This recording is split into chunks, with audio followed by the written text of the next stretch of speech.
computer vision. The parking structure on the east side of campus uses a counter with 2 sensors on each ramp located on the up and down lanes.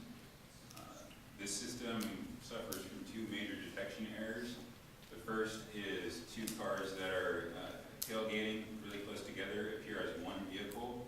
And then the second major error is a car that travels in between the sensors. We either trip both sensors or no sensor at all. The current solution that Parking and Transportation has to these issues is to manually update the count 5 times a day at 2-hour increments. And our bar graph at the top shows the error throughout the day.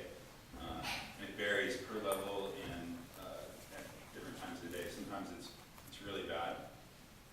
So our goal is to create a system that would eliminate the need for this manual update.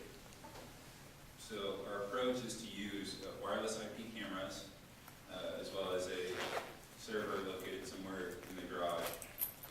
And we'll use the open source library called OpenCV to do our image processing.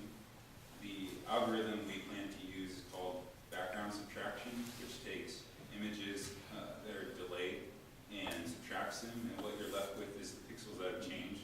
Based on the pixels that have changed, we can decide whether the object we're seeing is a car or a person or a motorcycle.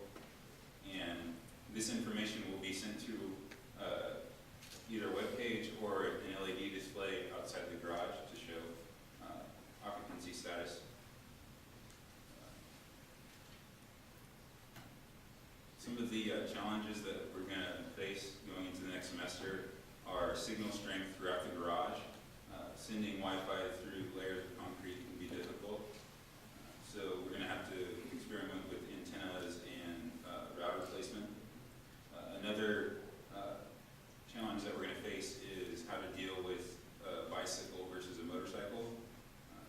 They look about the same size, so we'll have to come up with some sort of solution to decide how to deal with that. And now I'll open up for questions. How did you decide on using vision versus a sensory system? That's definitely fine. Just, we believe we can get higher accuracy than using sensors. And also, it's very cheap to buy cameras, and we're on a strict budget. Yeah. So that was another reason.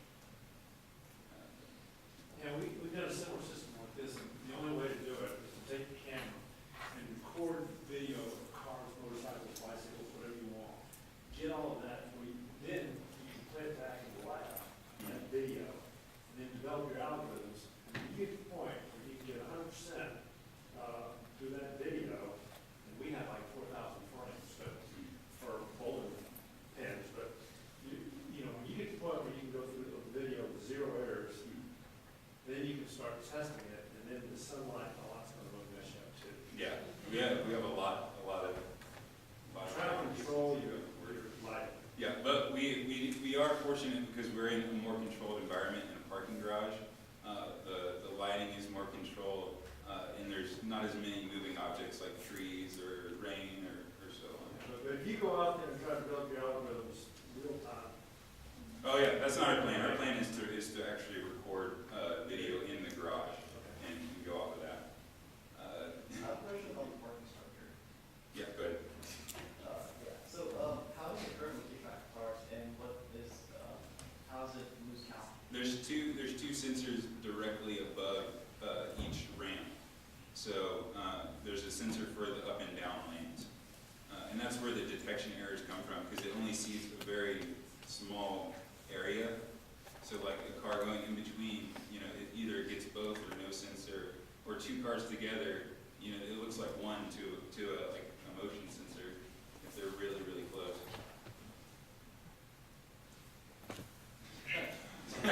So that's too many questions. Yeah. What kind of sensors are they currently? We don't know what type of sensors are, but my speculation is that they're passive infrared. That's what they look like, but I can't confirm that. Yeah, question, right? Oh yeah, how many cameras are I guess now the question is, are you just going to replace those sensors with one of those sensors? Yeah, you only need 1 camera per level. Our algorithm will be able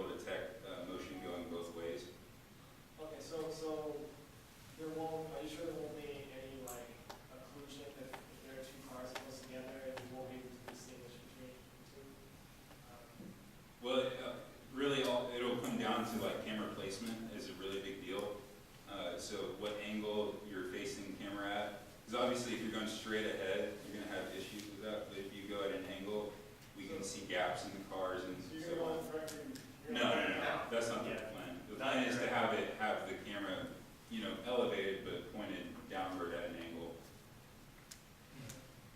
That was gonna be my question, is how do your algorithm solve this tailgating problem? Okay, so if there's like two objects, they're going to have larger area. So based on the fact that it's a long object. Yeah, unless a limo drives into the I was garage. gonna say, you have a problem with these trucks, because your trucks are gonna take up your pixels. Yeah, so like we can use other algorithms on top of background subtraction to handle those kinds of things. So if we find that after background subtraction that it doesn't work well, we can use another algorithm on top of that to kind of identify objects of the same like value loss subtraction.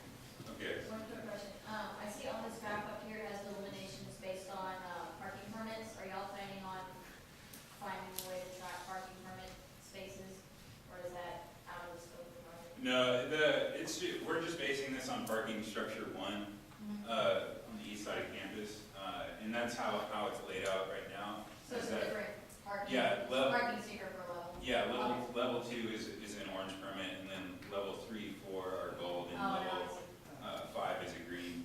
Okay. And also, I'll add something about level 1. Level 1 in the garage has a sensor for every single spot. And we don't currently have a solution for level 1, because level 1 is pretty crazy, because there's all kinds of stuff coming in and out, so. But it is a pay by space, so there's already a computer that can tell what spots have been taken up.